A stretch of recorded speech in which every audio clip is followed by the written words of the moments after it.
Beggars can't be choosers.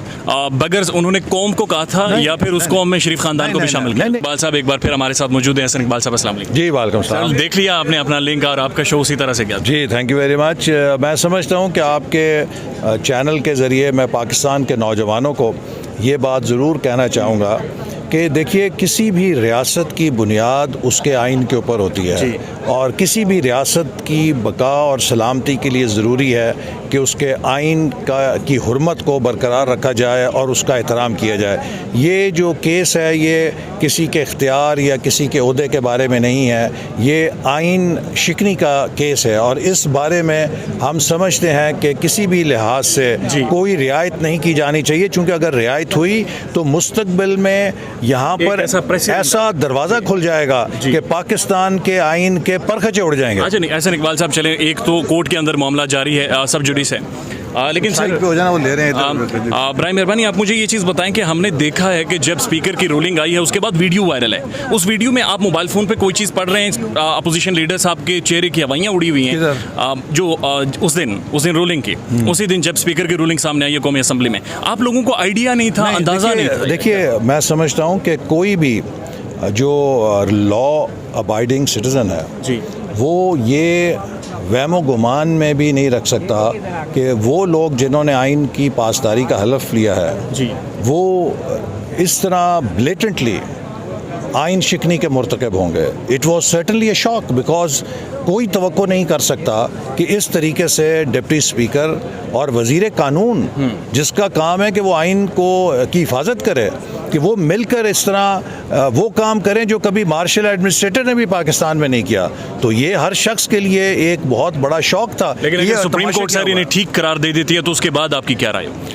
देखिए, ये तो अभी हमें प्रिजम्पटिव नहीं होना चाहिए, लेकिन जिस तरह अभी तक कार्रवाई हुई है और ये एक ब्रॉड डे रॉबरी थी आइन के ऊपर, ये रात के अंधेरे में नहीं, ब्रॉड डे लाइट 22 करोड़ अवाम लाइव कार्रवाई देख रहे थे। 22 करोड़ अवाम इस आइन पे डकैती के गवाह हैं।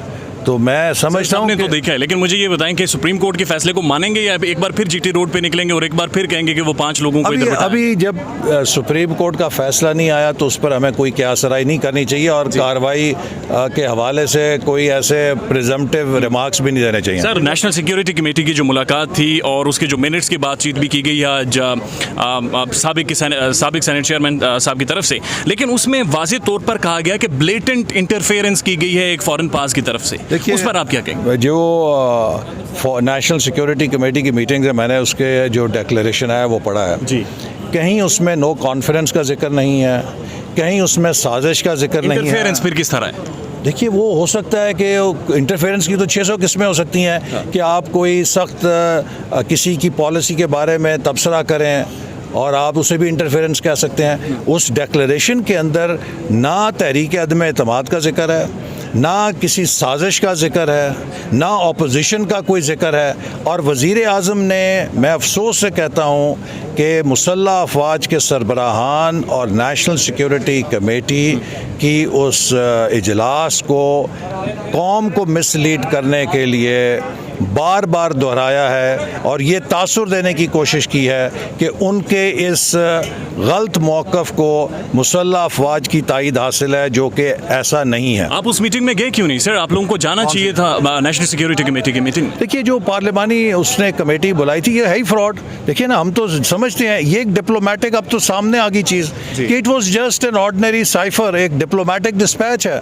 और मैं आपको बताऊं कि ये इतना ख़तरनाक काम किया खान साहब ने कि अब पाकिस्तान में कोई एम्बेसडर अपनी एनालिसिस देते हुए, अपना साइफर भेजते हुए उसको इतना टोन डाउन करेगा कि कोई मेरे साइफर को डोमेस्टिक पॉलिटिक्स में इस्तेमाल ना करे। नुकसान किसका है? नुकसान पाकिस्तान की रियासत का है कि हम दुनिया के हालात से बेखबर रहेंगे, बाखबर नहीं रहेंगे, क्योंकि हर एम्बेसडर अब अलिफ लैला की कहानी भेजेगा ताकि उसको किसी तरीके से ट्विस्ट करके कोई फ़ायदा पॉलिटिकल उठाने की कोशिश ना करे। सर, आखिरी सवाल आपसे, बेगर्स कांट बी चूजर्स।